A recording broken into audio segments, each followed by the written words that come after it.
welcome. Um, and today we're going to be chatting about the Farm Bill, the Farm Bill Explained, Foundations, Frameworks, and Why It Matters. To kick us off today, while we share some introductory stuff, we have a poll for everyone to fill out. So, Abby, if you could launch the first one, that would be great. Um, thank you. And I'm going to pass it over to my colleague Natalia to share a little bit about ASBN before we jump into the Farm Bill content. Hello, everyone. My name is Natalia Ekberg. I am the Community Development Associate ASBN and just want to take a minute to introduce or remind you about our mission, which is to inform, connect, mobilize, and amplify the collective voice of sustainable business leaders to transform public and private sectors towards a just and regenerative economy.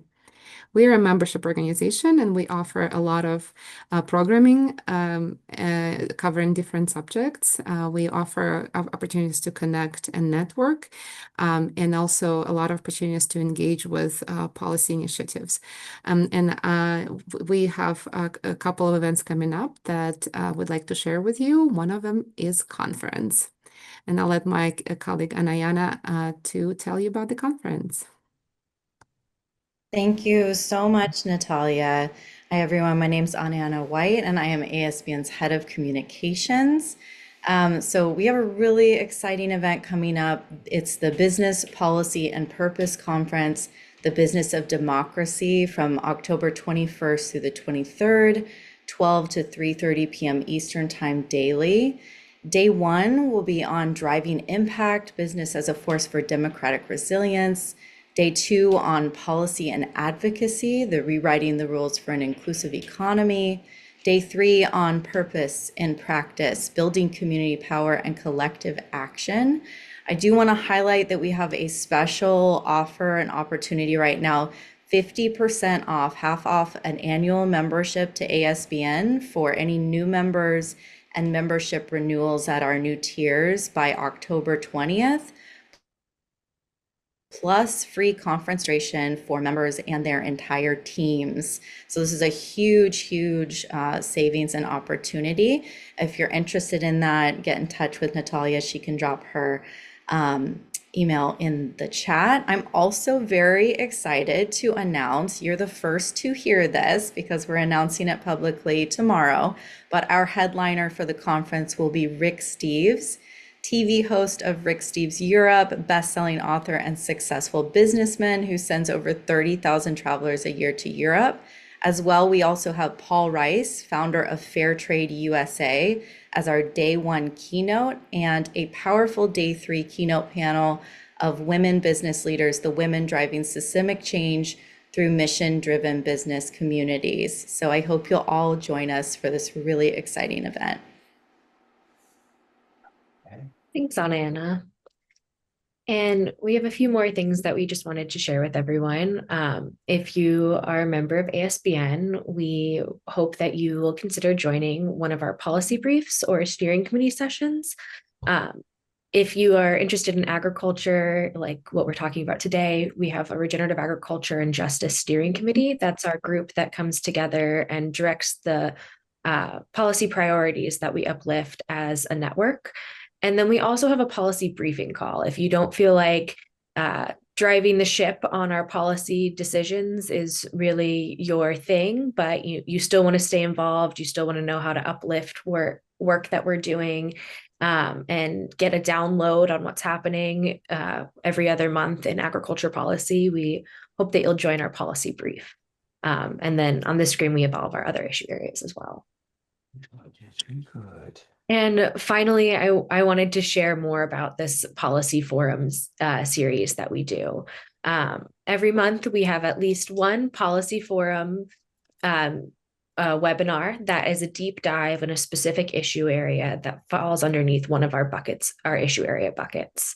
Obviously, this one is within regenerative agriculture and justice. And because we're talking about the Farm Bill, and that's such a massive piece of legislation that has such big impacts and has been such a point of conversation for the past few years, we decided to make it a two-part series. So This one we open to the public because we recognize how important it is for everyone to come together and learn about what the Farm Bill actually is and why it's been so confusing in years past. But typically, this series is reserved for members as well. But we want to invite you all to join us for the next part of this on September 10th, which will be leveraging the Farm Bill. And we'll be talking about ways that we can actually put this legislation to use in areas where there might be some potential for change. And we also have two other policy forum webinars coming up that I don't have graphics up for, but I just wanted to mention in case anyone was interested. We have helping individuals navigate CDFI investment opportunities, and also beyond the bottom line, supporting tribal small businesses through SLAP, which is a new program that we are launching as well. And with that, I can turn it over to one of our first great speaker, Patty Livera, and I'll let you take it away with the content. Sure. Hi, everybody. And Elliot's going to tag team as we go through these slides. So, hey, everybody. My name is Patty Livera. I do policy work in DC for a coalition called Campaign for Family Farms and the Environment. Over the years, I've done a lot of different food and farm policy, but as we'll get to in a second with the Farm Bill, no one human being is on top of all of these pieces. We've already Liza already gave us one of the bottom lines of this, which is a really big piece of legislation. It has a lot of moving parts and it impacts many different aspects of the food and farm system. So what Elliot and I are going to try to do today is give you an overview of what the Farm Bill has been. We are in a moment of transition of what it's going to look like going forward. There's a lot of question marks right now about what the next Farm Bill looks like. And so we'll talk a little bit about that. There's opportunities there and a need there for everybody to be paying attention to this because these pieces are so important. But by default, I'm probably going to end up giving you examples on kind of a sliver of the Farm Bill because those are the pieces I've worked on. So the coalition I work for is really focused on animal production, food animal production. And there's a lot of ways that shows up in the Farm Bill. And it's probably going to end up being the examples that I give you just because it's kind of front of mind for me. That's not to minimize the rest of the policy areas that are in the Farm Bill, but we just kind of have to choose to give specific examples because there's so much going on there. So this is just an overview to kind of show you the many different moving parts of a Farm Bill. So if any piece of federal legislation, if it's a long one, if it's like a package deal like the Farm Bill is, it's packaging up a lot of different things. If it was a book, the chapters of the book would be called titles, and these are the titles in the last Farm Bill. So there were 12 of them, I'm not going to go through all of them, but just to give you a sense of like there's a lot more going on in a Farm Bill than I think most people realize. A lot of the attention, a lot of the money, and a lot of the focus of the lobbying and just the public discussion of it focused kind of disproportionately on a couple pieces, but there's a lot more going on.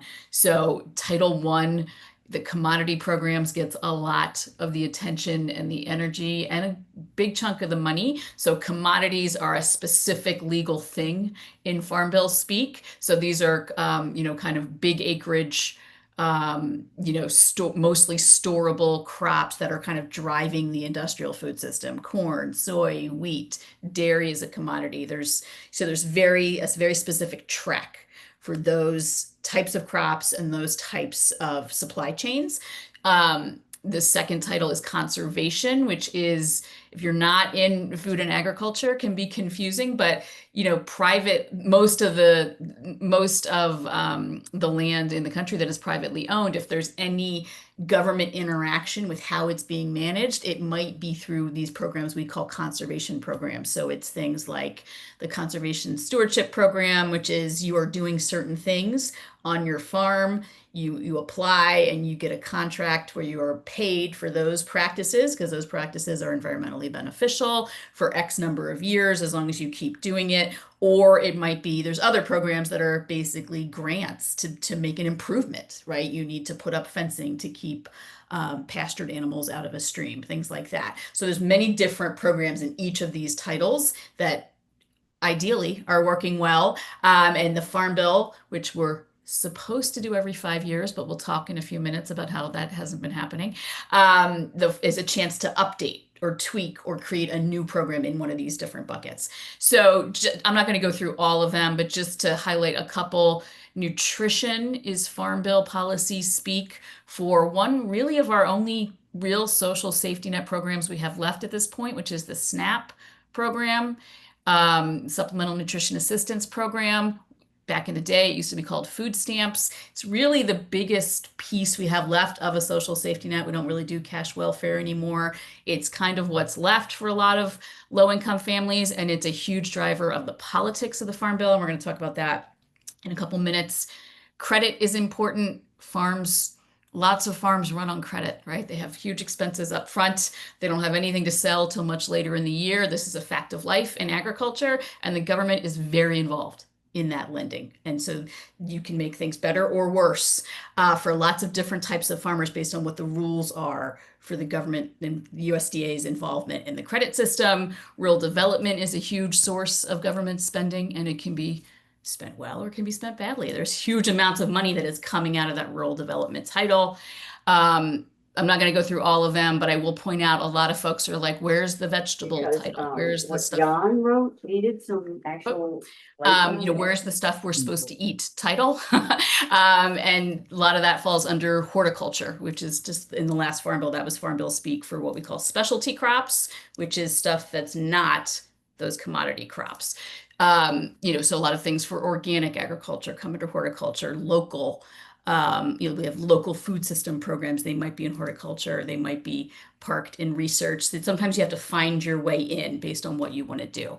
So the last little bit of kind of like the overview, there are things that are missing from this. As big as this is, as many moving parts as this is, there are some key missing pieces. Some of that is historic. Some of it is just the structure of Congress where they like to do a bill in one committee and not have to involve another committee.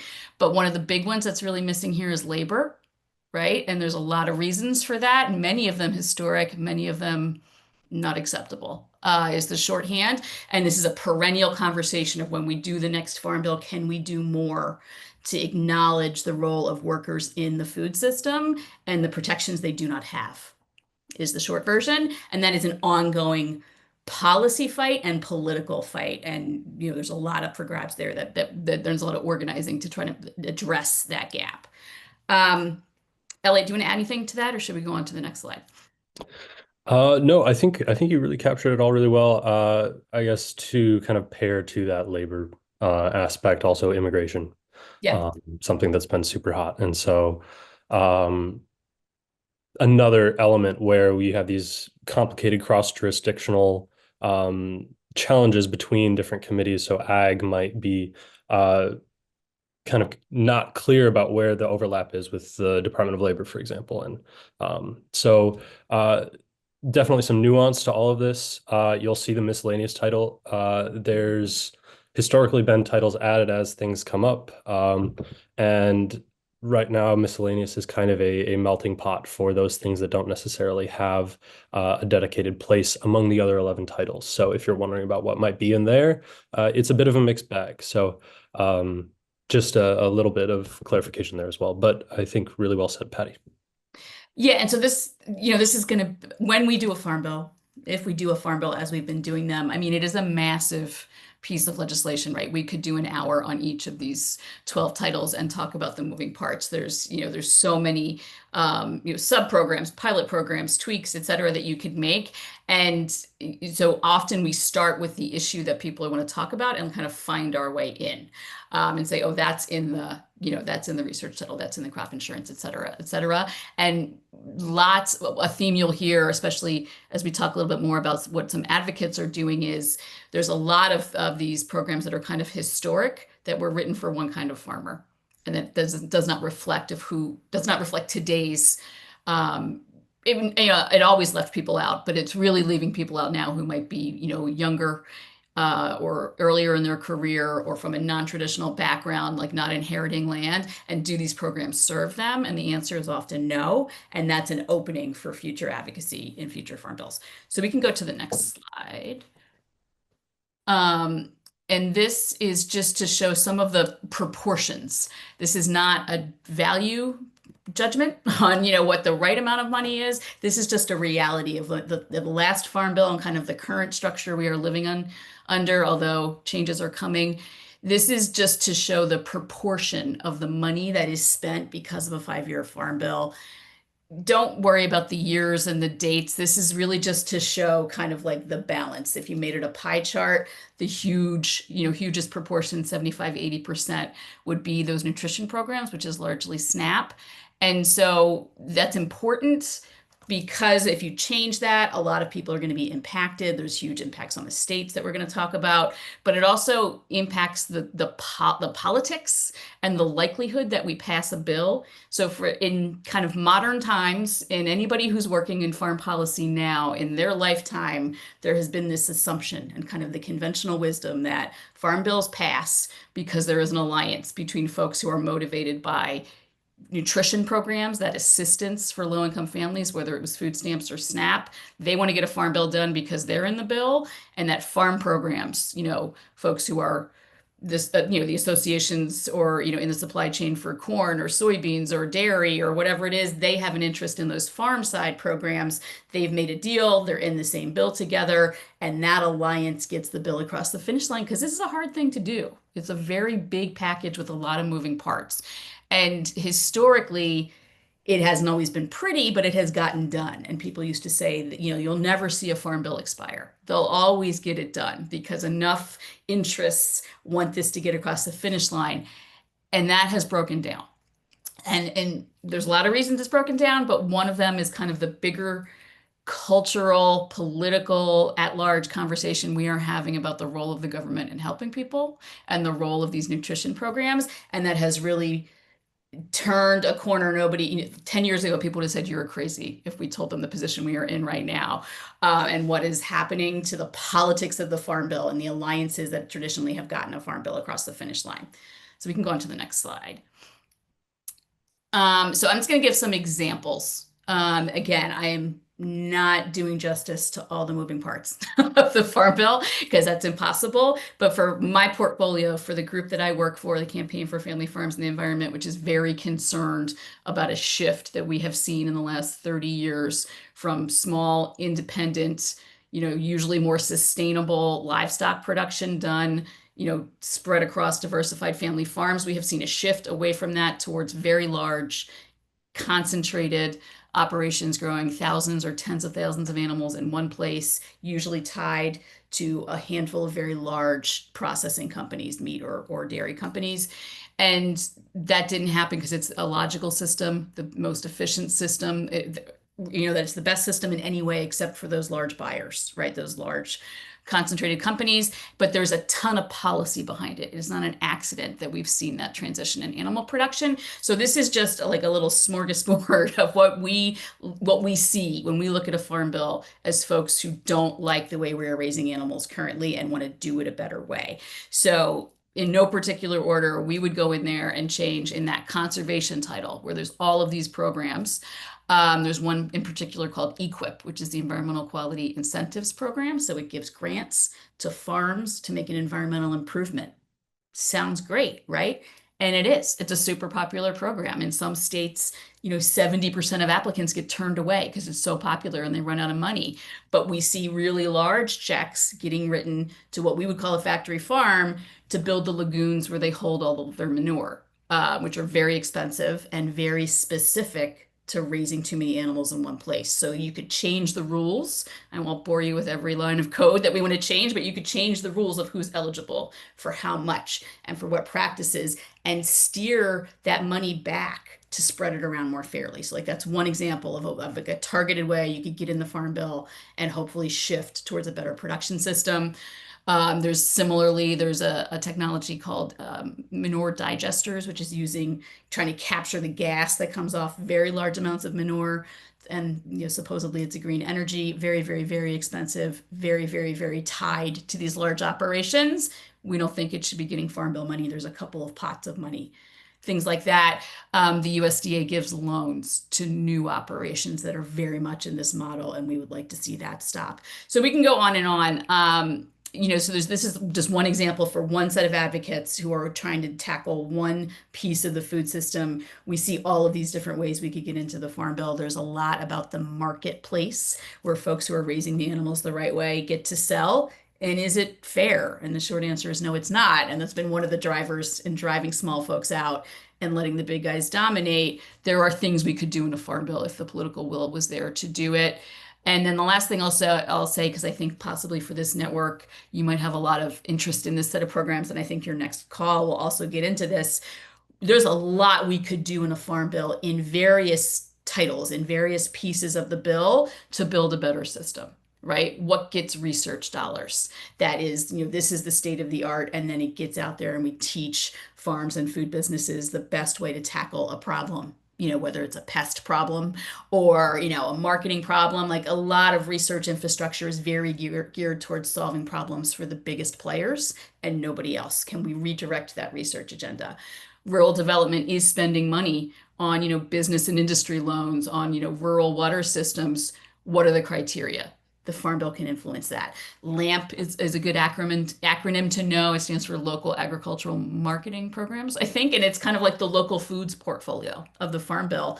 And it gets, it's growing admirably, and people have done tremendous work to build that set of programs, but they deserve more love because they're rebuilding the food system we all want to see. There is room for improvement on all those things in a Farm Bill. So it's part of building a better system as well as not having these factory farms. So we can go to the next slide, which is kind of getting at the same point. I can do it quickly. So, in addition to not paying for the wrong type of production, there's lots and lots of ways we can be rebuilding better production. So, and Elliot will talk a little bit about this. There's financing, who can access credit? It's not, right now, it's not equal for everybody. How do we get, a better mix of farms getting access to the systems as opposed to one set over the other? We have this huge crisis in land access for younger or beginning farmers who can afford to farm, who can get land, investing in rebuilding regional based infrastructure to process food. So it goes on and on and on. We can probably find a Farm Bill angle for most of the problems that people would like to tackle. So we can go to the next slide. And I think, Elliot, that's for you, right? Yeah. Yeah. Well, thank you, Patty. And one of the great things about working with Patty and Liza and others in this space is that there's a lot of really good overlap in terms of what we're interested in. And so coalitions will kind of naturally develop. So you'll see some similarities here among those elements of the Farm Bill that we've been pushing for as well. But before I do, I'll just give a little bit of background about Rural Coalition because didn't explain at the start, but Rural Coalition, we're a collection of about 60 member organizations. We're across the country. Similar to ASBN, we're a membership-driven organization. And I am working in the policy wing of this organization, but then we also do a lot of work directly with producers. And so we'll do some business planning, we'll do technical assistance, and outreach to different communities that are involved in agriculture or rurally focused and who are active in seeking the same things that we are hoping for. So kind of high level, we're looking for an agricultural system that actually works for people. And so when it comes to the different Farm Bill titles that we discussed earlier, there are some organizations that will say, I am focused exclusively on this program in the conservation title. But something that we're kind of aware of is that there's many different interests overlapping here. And so we try to kind of thread that needle about where can we put our efforts, where can we defer to some of our members who are experts in this area. And so that's kind of the high level. We translate a lot of what we're seeing on the ground to then how can we make those impacts in Washington, D.C. That's part of my job with a number of my colleagues as well who are also based in D.C. So a little bit about Rural Coalition, that's kind of high level there. But I think I would add, ideally, this is kind of what some of the things we would be working for in the Farm Bill across various different titles. And so I'll just touch briefly on a few of these. Patty talked about some farm credit changes, but we're looking to work with anyone and everyone that is willing to make farm credit work for not just big industrial producers, but also those who are growing vegetables and other specialty crops, and to make this a supportive system instead of one that is exclusively focused on the kind of borrower-lender traditional relationships here. So looking at how can we modernize some of the systems at USDA, at specifically the Farm Service Agency, to make credit work a little bit better, especially when we're looking at rising land values. Extremely hard to kind of break into the system if you're not inheriting land. And that kind of ties to that other point of land access and tenure.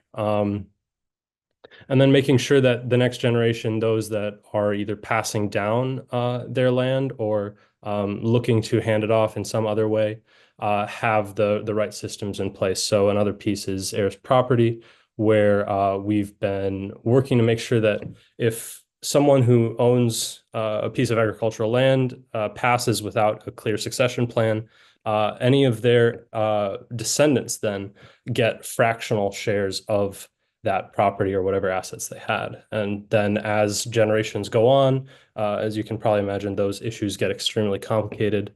There's programs that have been set up but haven't quite worked. And so that's kind of harkening back to what Patty was saying. Every farm bill, you have this opportunity to rewrite or tweak or modify or even create new programs. And so this heirs property issue specifically is something that we've been working on lately to make those necessary changes so that a pilot program ends up flourishing into something that is beneficial for both sometimes the department and then also these producers and rural communities that rely on these programs. I will also note, we talked a little bit about labor and immigration, something that we've been looking at with respect to labor protections is heat as well as pesticides. And I am sure there's some of you in this room who are more tuned into that, but that's another area that we've been focusing on. So I think we could go on all day about this, but this is just kind of a high level look at a few of those pieces in the Farm Bill. If we really get a substantial package developed over the next few months, maybe. So I'll leave it there. And if we want to circle back to any of these specific issues, I'm happy to also connect offline about any of this. So I think we can move on. Do you want to take this, Patty, or should I? Yeah, and then chime in. So we're not going to spend a ton of time on this because we're not doing this anymore. It seems like this is what the normal timeline for a farm bill is supposed to look like. Like many bills, you start in the committees, they do hearings, they're supposed to be investigating the issues. They come up with their draft. They each have a draft of the House and the Senate. They get out of committee. Ideally, they pass the floor if they're good bills, and if they're different, you reconcile them, right? And then the point that's worth looking at at the end here is just because we're never not working on something in the Farm Bill. And there's one more slide after this to kind of like give an example of that. Lots of things there's different tracks of money. We're not going to bore you with all of that, but there's kind of like classes of programs in the Farm Bill. So there's some that kind of run on autopilot. If there's need, the money is spent and the program runs. Then there's other programs where they're like, the Farm Bill's like, yeah, you can make that, but then you're going to have to go to a different process every year and find the money for it to actually be stood up and run, which we call the appropriations process. And so just because you're done a 5-year farm bill, you're not done. USDA will have to write the rules for what's happening day to day, as big as the bill is. There's still more details to be filled in by the agency. And then often, especially for smaller programs that, something for organic agriculture or local foods or a new research program, it might often be small enough that it doesn't get to sit at the grown-ups table of money, and it has to go to the annual appropriations process and be funded every year. So if you're hanging out with people like me, we're kind of always doing something related to the Farm Bill, whether or not it's a Farm Bill year. Elliot, I don't know if you want to add anything to that, or we can just maybe show that organic example. Yeah, let's move on to the organic example. Yeah, so just the next slide is something I worked on. It's why I picked it, because I know the dates. This is not to say this is the most important campaign ever. et cetera. It's just to give an example of kind of how long it takes. Just, we've all been trained by Hollywood about how the government works, and that's usually wrong. It is a grind, and we move sometimes in inches over fairly slow periods of time. So this is just one example out of thousands we could do of just kind of like the time frame it takes to make a significant change. So I did this one because I worked on it. So for US organic farmers who are raising kind of these bulk commodity crops, corn, soybeans, et cetera, we do not produce enough of that in the United States to meet the demand. There's not enough folks doing certified organic production of those crops. So as the demand for them has grown, we are importing more. So there's an opportunity there, which we talk about in the Farm Bill all the time, about how do we get more organic farmers raising those crops? How do we get more organic acres here? Right, and get that price benefit and that environmental benefit here. But in the meantime, there are imports. And in 2016, a bunch of US organic grain farmers really kind of blew the whistle. They were tracking boats and saying, there's a boat coming.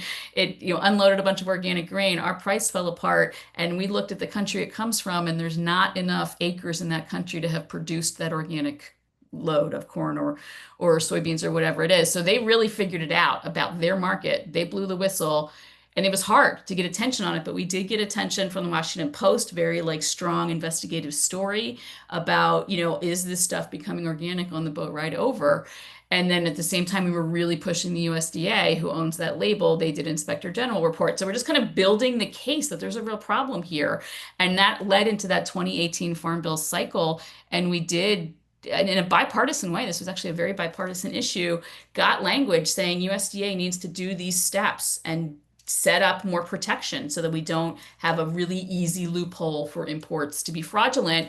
And then we had to implement it, right? So the Farm Bill passes, yay, we got this thing we wanted in the Farm Bill, but then the government had to use it, which wasn't the USDA. We had to go to customs, right? So every year we were doing something. By 2020, we did get USDA to start writing new rules about enforcement. And to skip ahead to now, we're just starting to use them. There were comment periods, there were changes, but this is the time frame. So we're almost a decade later from these farmers blowing the whistle and saying this piece of the market isn't working.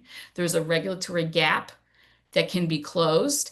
And 9, 10 years later, we're getting to the point after a lot of effort where maybe we've closed a loophole and have a more protective system. And there's a lot of debate we could have do in a whole other hour about whether the rules got it right, whether USDA is doing it the right way. But this is just the timeline of like changing that underlying policy. So that's just to explain why we're like this, and why advocates are kind of often breaking it down into hopefully these smaller pieces so that we're making these steps, towards a goal of tightening something up usually. So we can go to the next slide and talk about kind of where we are now. So we've mostly been talking about the Farm Bill as it has been for many decades. And if you're tuned in enough to get on this webinar, you've probably heard that we've really are in a moment of real transformation, is the polite word, for what's happening. And so earlier this summer, got signed into law on July 4th.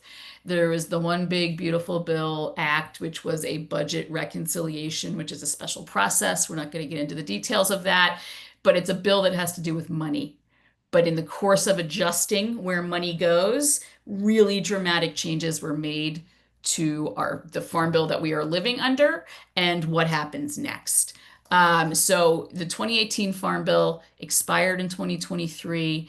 It was extended for a year, just kind of like use the same programs, use the same money levels, just like move the deadline for a year. Then Congress had to do that again because they couldn't get it together. They couldn't get agreement. It's actually very hard to pass the Farm Bill. And that fight over money, how much is available for SNAP versus how much is available for everything else, especially the programs that are important to big ag, like subsidized crop insurance for certain crops, like the payments that go to commodity crops like corn and soybeans. That fight really brought progress to a halt. It expired again. They did another extension. We're living under that 2024 extension, which runs out at the end of September. So we are coming up on a deadline. Nothing truly crazy happens on October 1st. So they kind of can meander through the fall with an expired Farm Bill. But by the end of the calendar year, by January 1st, some things will start to expire, they'll stop running, and there is some pressure on Congress to do something by the end of the calendar year. But that something is going to be harder because of what the One Big Beautiful Bill did. We don't have time to go through the whole piece, but the exercise there was to make the 2017 tax cuts permanent, to increase spending for immigration enforcement and other defense issues, and they had to find that money somewhere. One of the places they found that money was SNAP. So we will talk in a second about the specific ways that that was done. It's like in different ways, at different timelines, but the bottom line is there is less money for SNAP moving forward, and that changes the math of how you pass the Farm Bill and what cooperation you get from folks who might be coming from a place where they're not motivated by agriculture issues, but they were motivated by those nutrition issues. And then to kind of get big ag off their back, frankly, Congress included some portions of the Farm Bill, but not all.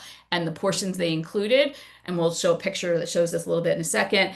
The pieces they included were the pieces that are the most important kind of to big ag. So the price you get paid if you're a corn farmer and the market's not paying you, what the subsidy rate is for crop insurance, which is mostly geared towards big, commodity crop production, things like that. It wasn't the whole package. It wasn't the research stuff and the, local food stuff and the organic stuff. That stuff got left behind.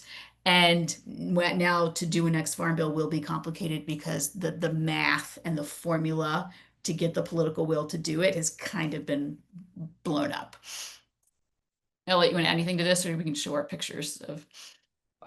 Not too much, I think, but if you've been following what politicians specifically have been saying about this, is that historically this has been a bipartisan effort. There are some that will never vote for a farm bill, but in terms of getting the bill itself developed, it's historically been bipartisan. And so to see the farm bill process circumvented in a way through this tax package and making budgetary changes that do down the line have policy impacts to these different programs has left a sour taste in a lot of people's mouths. So in terms of coming back to the table, actually having good faith negotiations, seeing the political will, the motivation, especially when some of those key pieces, those key levers have been taken out, is going to make the next couple months increasingly complicated. There was a package released by the House back in the spring of 2024 that cut $30 billion from the nutrition program, for example. And that was a red line for many Democrats on the House committee. And instead now through this tax bill, we've seen almost 300 billion cut from that same program. So we're seeing this evolve to kind of reflect what Patty's been saying. This is constantly a re-upping the same issues and seeing these things develop and morph. And so it's something you really have to keep your finger on the pulse for and kind of expect the unexpected. So now we're looking at the fall with these very different circumstances and what does that mean for us. So I think we'll look a little bit more at how that bill actually broke down in terms of funding and where different money is coming from and going to. But we'll kind of circle back to this question about what can you do when this skinny farm bill eventually is coming up either this fall or in the near future. So. Yes, we're going to do two quick things and then we'll get to questions. So we really are in a kind of, none of us have been here before who work on the Farm Bill. So we are trying to figure out what's coming at us because there was always this assumption that like, you'll never get, and like the Senate, Nebraska has the same political power in the Senate as California, right? 2 and 2. But at the House, how do you pass something that's about rural America, right? As the population shifts away. And the answer to that was supposedly to put the nutrition programs in the Farm Bill so everybody had a reason to come care about this bill, right? Even if you didn't have farmers in your district. So what was just done in this budget reconciliation in the One Big Beautiful Bill that really kind of blows that math apart really impacts the prospects, the political prospects of whether you can, especially now in this very divided Congress, pass a Farm Bill. So that's my professional interest in what it means. But as a society, we have to care about what this budget reconciliation bill did to SNAP, because it's really unprecedented and it is really going to hurt a lot of people. So it was very specific changes to the way the program runs, but what it boils down to is shifting an enormous portion of the costs of SNAP to the states, many of which cannot afford it. So there was a lot of rhetoric about, oh, the bill doesn't kick anybody off of SNAP. And it's like, well, technically that's correct, because they're going to make the states do that.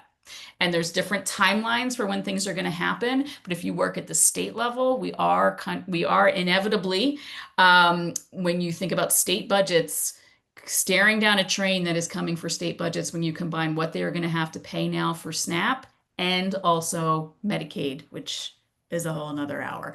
So it really shifts a lot of burdens to the states. The second big thing that it does is it changes the rules for eligibility, but including by right now, there's a lot of kind of normal routine waivers to let people out of a work requirement. There is a work requirement in SNAP, as there is in many safety net programs, but there's waivers for people based on their age, based on having young children, and they changed the rules for who can get that waiver. And so basically more folks are going to be subject to a work requirement and therefore lose their benefits. We could do this for another hour, but this is dramatic, both in the impact on people who are going to lose their benefits, the impact on state budgets, who have a lot of other things to do, and unlike the federal government, have to balance their budgets and therefore will make cuts. And number three, on the prospect that we do another farm bill. So we can go to the next slide real fast, and then we can do questions. And this is just to point out, so I was mentioning like the mechanism of that budget reconciliation bill is like you're cutting over here to pay for stuff over here. The stuff that's getting paid for is immigration enforcement, making previous tax cuts permanent, and some defense spending. What got cut, and SNAP and Medicaid were the sources for that. Those are the big columns, but some farm programs, not SNAP, got cut. Some of that money paid for some farm bill stuff. This little pie chart shows you kind of what that stuff was. So what got done, if it was a mini farm bill, in that budget reconciliation, this was the priority, right? It was stuff that kind of big production commodity crop agriculture wanted done, which is the commodity programs, crop insurance. There were little bits on other programs, but very, very tiny in proportion. And so those other little pie slices are the kind of things, there's lots more to do on those lists that are hanging out there with this question mark of like when and if we do another farm bill, how they get addressed. So we can just go to this last slide, which is our encouragement to stick with it and pay attention to this process, and then we'll get to your questions. So these are kind of the key players. As things get more partisan, as it gets tougher to move bills across the finish line, we are seeing more and more and more power really sitting with these key leaders of the committees, and then the leadership of the whole Congress, the Senate and the House are doing a lot more of the deciding. So if you are in any of these people's districts, everyone's important. Everybody's got to make the calls. Everybody's got to be reaching out to your members of Congress about these issues. But these are critical seats, either for the Agriculture Committee or that Money Committee, that Appropriations Committee, because a lot of times the good programs we like aren't going to happen unless we fund them. So this is kind of the call to action of staying in touch with a network like you're in today, and staying alert this fall. We are gonna need you. We just don't know exactly when or how, because that's where the confusing politics are popping up. And if you're not in one of these places, you can find your member of Congress on that website at the bottom, and we're gonna need people to do that this fall, because too much is unsettled in this portfolio. So Elliot, give me final calls to action, and then we can do people's questions. Just that it's not too late. Like these conversations have been ongoing since before the Farm Bill expired in 23. So people are jumping in continuously. And so if you have the time and willpower, I strongly encourage you, it's not too late to reach out to these folks here. And even if you don't see your members listed here, and even if your member might not be directly involved in agriculture, there's so much overlap, as we were kind of mentioning earlier. So it's always worth reaching out to your members of Congress. even if they don't necessarily sit on any of these committees. And before we get into the questions, I'll just add a little bit of the ASBN perspective of we as a network don't have our official priorities and stances for this year's Congress and this year's Farm Bill attempt. And so we're going to be going through that process with our steering committee over the next month or so and tracking things as they come down the pipeline. And we will be sending out action alerts to our community and members. And so if you aren't subscribed to our newsletters or on our email list, and you want to stay up to date on what's happening here, even if you're not a part of one of those steering committees or policy brief calls, we'll be sending out action alerts, and we have the ability to give you guys scripts to call your representatives to help with talking points, and whether that is just from our quorum action site pages, or if you want to reach out to me specifically, and I'd be happy to work with any of you to put together some talking points for any of the priorities that you have. And Liza, I saw a couple questions in the chat. You want me to do them real fast? Yeah. And see if other people post more. So I saw one about aquaculture, specifically with imports.